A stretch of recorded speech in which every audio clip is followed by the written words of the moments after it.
I'm 34 years old, and what unfolded last month has been gnawing at me ever since.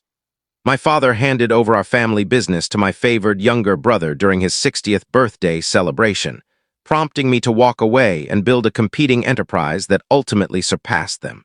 I've lurked on Reddit for years, reading tailies like this, never imagining I'd have my own to share.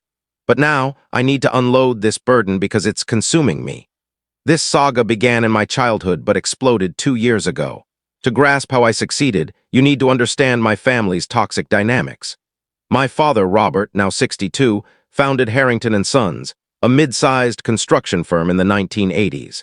It grew to employ about 50 people, handling residential and commercial projects across 3 counties.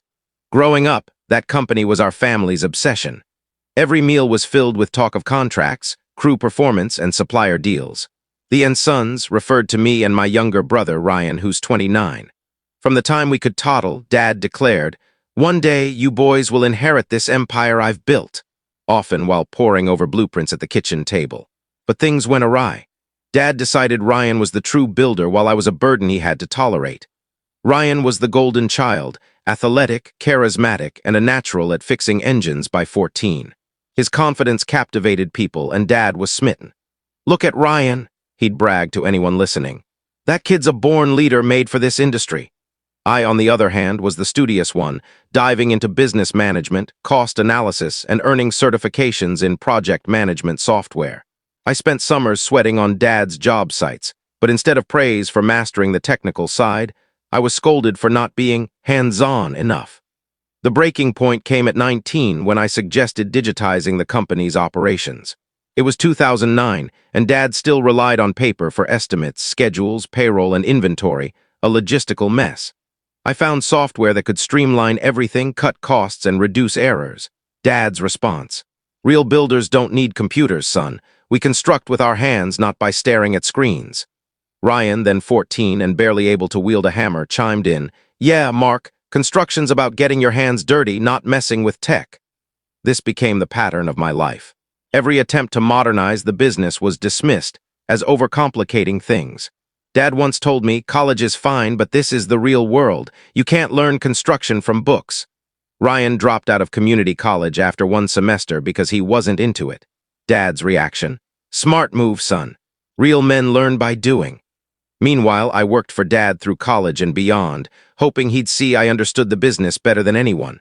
I revamped filing systems, implemented proper cost tracking, and built a database for equipment maintenance, all on my own time, unprompted.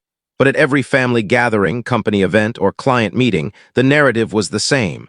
Ryan was the star who got construction, and I was just Mark, the paperwork guy. The favoritism was blatant. Ryan would show up late to sites, scroll on his phone half the day, and leave early for parties. Dad would chuckle, "Boys will be boys." I'd work 60-hour weeks, fix logistical nightmares, negotiate better material prices, and get a shrug at best. When Ryan turned 21, Dad started talking succession, not with me.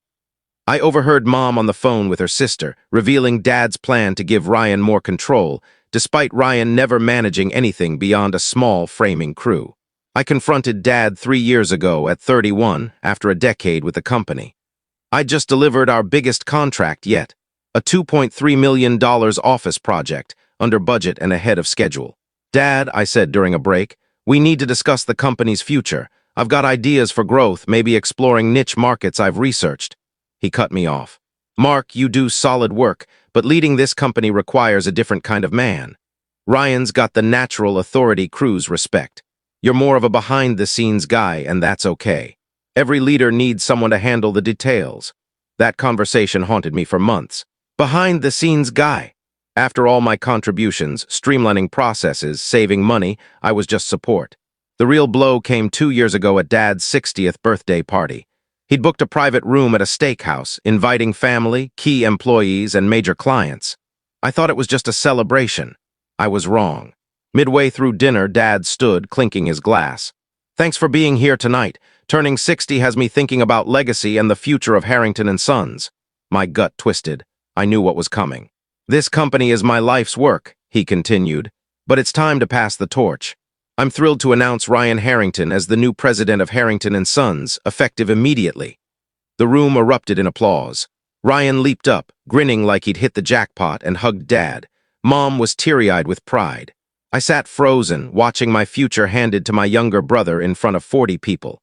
Ryan gave a speech about upholding the Harrington legacy while keeping traditional values.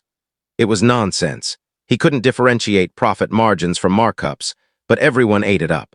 After the crowd thinned, I confronted Dad in the parking lot. "What was that? You didn't even talk to me. I've given 15 years to this company." Dad sighed like I was being childish. "Mark, I've told you, Ryan's the man for this. He's got the personality, the leadership. Crews need someone they respect."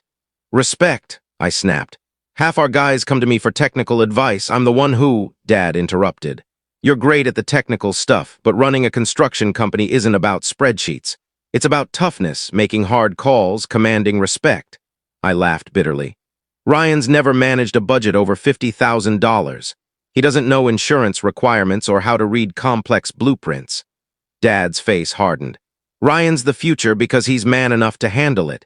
Some people are born leaders, others followers. No shame in knowing your place." Then came the gut punch. "You've never been man enough to run this business, Mark. You're too soft, too bookish, too worried about feelings. Ryan's got the guts for tough decisions." Standing in that parking lot, watching Dad walk away like I was just another employee, something snapped.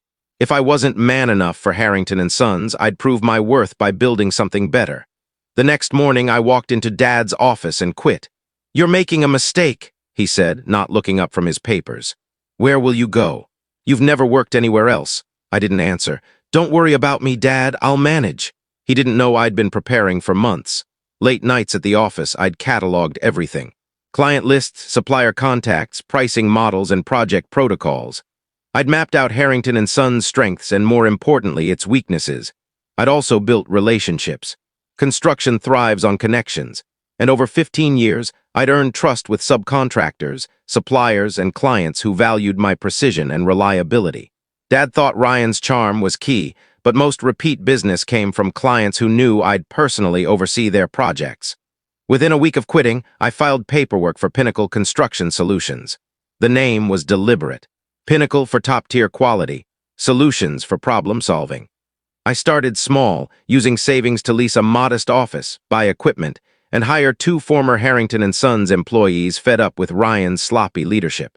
My first job was a $15,000 home renovation, mostly solo work, but I had bigger ambitions.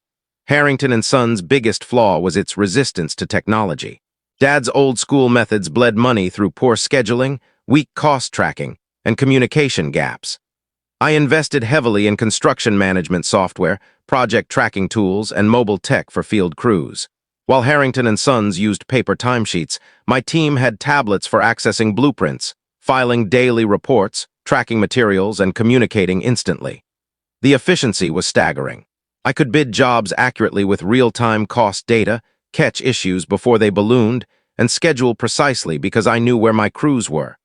Clients got detailed breakdowns of their spending, unlike Harrington & Sons' vague estimates. My second job was a $40,000 kitchen remodel, then a $75,000 bathroom project. Word spread about a new company delivering on time and within budget. I targeted the commercial sector, where Dad always struggled. He was great with homes and small projects, but flinched at complex jobs with strict regulations. I positioned Pinnacle as the go-to for intricate work, medical offices, schools, anything requiring expertise. 6 months in, I landed a $400,000 medical office renovation, the kind of job Harrington & Sons would fumble. I finished 2 weeks early, 8% under budget, and the client hired me for their next site. I rarely spoke to my family during this time. Dad called occasionally, asking when I'd come to my senses and return. Ryan never called, likely too busy playing boss. Mom tried guilting me into family events. "Your father misses you. This is just pride. You boys should work together." But I was done collaborating. I wanted to prove a point. And don't forget to like, follow, and subscribe for more.